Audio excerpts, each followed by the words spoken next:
আজকের এই প্রোগ্রাম থেকে আমি ওপেন চ্যালেঞ্জও দিচ্ছি তাদেরকে, যদি তারা মনে করে যে তারা তাদের এই যে হঠকারী সিদ্ধান্তে অবিচল অটল থাকবে, কেননা তারা সঠিক, তারা ওলামা একরামের সঙ্গে ডিবেটে বসতে পারে, বিতর্কে বসতে পারে। তারা তাদের এই বিভ্রান্তি নিরসনের জন্য ওলামা একরামের পরামর্শ নিতে পারে। যারা বিভ্রান্তি ছড়াচ্ছে, যারা হঠকারী কথাবার্তা বলছে, তাদের অংশটা জেনারেল শিক্ষায় শিক্ষিত। আমি তাদের কাছে উদাত্ত আহ্বান জানাবো, ইসলামিক বিষয় নিয়ে গবেষণা করবার মতো বাংলাদেশে যথেষ্ট যোগ্য আলেম এবং মুফতি আছেন, ওনারা গবেষণা করছেন। সরকারের কাছে এজন্য আমি বিশেষ আবেদন জানাতে চাই, এই যে বাংলাদেশের নানা জেলায় 16 কোটি মানুষের মধ্যে 16 জন 20 জন মানুষ নানা জায়গায় একত্রিত হয়ে সৌদি আরবের সঙ্গে মিল রেখে ঈদ পালনের নামে বিভ্রান্তিকর সিদ্ধান্ত নিচ্ছে বা কাজকর্ম করছে, তাদেরকে বিরত রাখবার চেষ্টা করে। আমরা দীর্ঘ সময় ধরে দালিলিক যে আলোচনা শুনলাম, আমাদের কাছে স্পষ্ট একই দিনে রোজা, একই দিনে ঈদ তারা যেভাবে চাচ্ছেন সেটা মোটেও সম্ভব নয়। অসম্ভব একটা বিষয়ে জাতির উপরে চাপিয়ে দিয়ে তারা বিভ্রান্তি এবং ফিতনা সৃষ্টি করছে। এই আলোচনাগুলো আমাদের সামনে যা উত্থাপিত হলো, আমরা স্পষ্টভাবে বুঝতে সক্ষম হয়েছি যে পৃথিবীর সব দেশে একই সঙ্গে রোজা কিংবা ঈদ পালন সম্ভব নয়। এখানে বিভ্রান্তির মৌলিক কিছু কারণও আমাদের সামনে উঠে এসছে। একটা বিষয় যদি আমরা স্পষ্ট বুঝি, তাহলে অনেকটা বিভ্রান্তির নিরসন হবে। রোজা, ঈদ সহ বেশ কয়েকটি বিধান পালন করা ওয়াজিবের সম্পর্ক হচ্ছে চাঁদের সঙ্গে, কিন্তু আমরা পালন করি সূর্যের হিসেবে। যেমন রমাদানের রোজা ফরজ হয়, ওয়াজিব হয় চাঁদ দেখা গেলে, কিন্তু পালন করি, শুরুটা করি সূর্যের হিসাব মতে। সুবহ সাদিক থেকে নিয়ে সূর্য অস্তমিত পর্যন্ত আমরা রোজার বিধানটি পালন করি। এই দুটি বিষয়ে পার্থক্য করতে পারি না বলে আমাদের ভেতরে নানা ধরনের সংশয় এবং সন্দেহের সৃষ্টি হয়। এই জন্য আমি স্পষ্টভাবে এটা বলতে চাই, তাদের দাবি বাস্তবসম্মত নয় এবং এটা কোনোদিনই সম্ভব নয়। হ্যাঁ, এই সূর্যের যে চক্কর বা সার্কেল, ঘুরে ঘুরে সূর্য যেইভাবে পৃথিবীকে আলোকিত করে, সেই হিসাবে যদি আমরা একই দিন বুঝাই, তাহলে আমরা বলবো তো আমরা একই দিনই তো করছি। ঘুরছে সময়, ঘুরতে ঘুরতে আজকে মধ্যপ্রাচ্যের কোনো দেশে হচ্ছে তো ঠিক পরক্ষণে অন্য রাষ্ট্রে হচ্ছে, এর পরক্ষণে আমরা এইভাবে ঘুরে ফিরে গোটা পৃথিবীতেই ঈদ এবং রোজা পালন হচ্ছে। কিন্তু তারা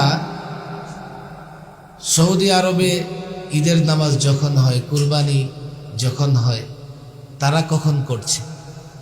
কমপক্ষে 3 ঘন্টা পরে সূর্য উদিত হয়। আর ওরা তো সৌদি আরবে সূর্য উদিত হবার আগেই বাংলাদেশে ঈদ পালন করে ফেলতেছে, কুরবানি করে ফেলতেছে। ওরাও বুঝতেছে এটা সম্ভব নয়। ঠিক আমেরিকার ক্যালিফোর্নিয়া, বাংলাদেশ এবং মধ্যপ্রাচ্যের সময়ের ব্যবধান কত? আজকে আরাফার রোজা নিয়ে মাওলানা মুফতি ইমাদউদ্দিন সাহেব বললেন যে হাজিরা যখন আরাফায় অবস্থান করেন, তখন যদি আমাদের রোজা রাখতে হয়, তো অনেক রাষ্ট্র আছে রাতে রোজা রাখতে হবে। হাজিরা যখন আরাফার ময়দানে অবস্থান করেন আমেরিকার নানা অঙ্গরাজ্যে, তখন রাত, তো রাতের বেলায় রোজা রাখবে? তাহলে বোঝা গেল অবস্থানের সময় রোজা রাখা সম্ভব না। অর্থাৎ হাজিরা যখন অবস্থান করবে ঘুরে ফিরে, আমরা এর পরের দিনটাতে যখন আসব তখন আমরা রোজা রাখব। যেহেতু চাঁদের মাধ্যমে ফরজ ওয়াজিব প্রমাণ হয়, আদায় করি সূর্য হিসেবে, সেহেতু আমাদের লুৎফুর রহমান ফরাইজি সাহেব যা বলেছেন যে এই বড় একটা ব্যবধান হয়ে যায়, যা কমপক্ষে 21 ঘন্টা থেকে 23 ঘন্টা পর্যন্ত হতে পারে, ব্যবধান হয়েই যাবে। এ কারণে যে চাঁদের মাধ্যমে প্রমাণিত হয়, আর সূর্যের হিসাবে আমরা কি রাখি, রোজা কিংবা ঈদ পালন করে থাকি। বিষয়টি একেবারেই স্পষ্ট।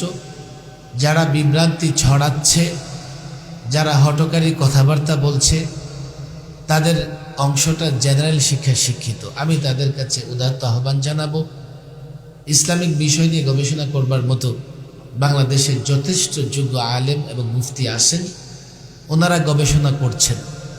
যদি সম্ভব হতো ওনারা এই বিষয় নিয়ে কথা বলতেন। হ্যাঁ, জ্যোতির্বিজ্ঞানের কিছু বিষয় আপনারা খুব ভালো জানেন, ভালো বুঝেন, আমরা আপনাদের ধন্যবাদ জানাই, মোবারকবাদ জানাই। তবে মনে রাখতে হবে, জ্যোতির্বিজ্ঞান কিংবা ক্যালেন্ডার দিয়ে রোজা কিংবা ঈদ প্রমাণিত হয় না। প্রকৃতপক্ষে চাঁদের উদয় এবং চাঁদ সূর্যের উদয়, এই দুটার সঙ্গে প্রমাণ এবং পালনের একটা হিসাব থাকে। সরকারের কাছে এই জন্য আমি বিশেষ আবেদন জানাতে চাই, এই যে বাংলাদেশের নানা জেলায় 16 কোটি মানুষের মধ্যে 16 জন 20 জন মানুষ নানা জায়গায় একত্রিত হয়ে সৌদি আরবের সঙ্গে মিল রেখে ঈদ পালনের নামে বিভ্রান্তিকর সিদ্ধান্ত নিচ্ছে বা কাজকর্ম করছে, তাদেরকে বিরত রাখবার চেষ্টা করেন। তাদেরকে বিরত রাখবার জন্য প্রয়োজনে আইনত ব্যবস্থা গ্রহণ করেন।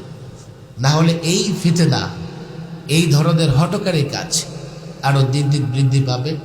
এক সময় ওরা উম্মার এক এবং ঐক্যের কনসেপ্ট ধারণ করে, অথচ বাংলাদেশের ভেতরে ওরা বিভ্রান্তি ছড়ায় মানুষের ভেতরে বিভেদ তৈরি করতেছে।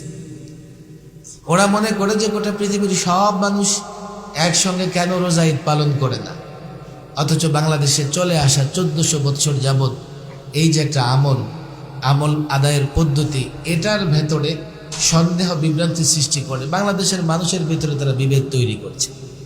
এটা নিঃসন্দেহে তাদের অজ্ঞতা, এটা নিঃসন্দেহে তাদের হঠকারিতা।